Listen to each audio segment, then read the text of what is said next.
माहौलियाती तब्दीलियों का कहर, ग्लेशियर फटने से तबाही। गजल में गोपिस के इलाके रोशन में शदीद सैलाब मचाया।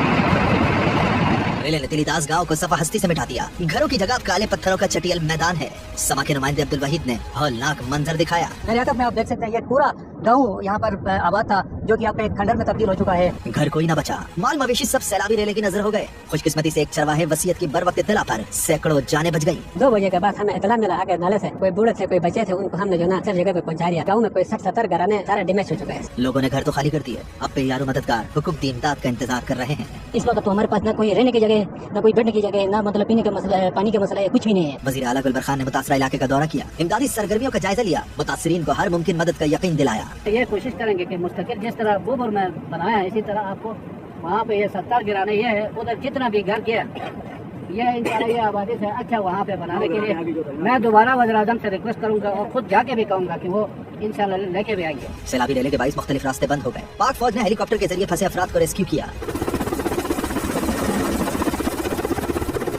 लैंडस्लाइडिंग के बाईस दरियाए खजर का बहाव रुक गया है। 8 किलोमीटर तक मसनूई झील बन चुकी है, जो किसी भी वक्त अतराफ के देहात को डुबो सकती है। सूरत हाल के पेश नजर रोशन, हॉक्स और गोपिस के नशेबी इलाकों को खाली करा लिया गया है।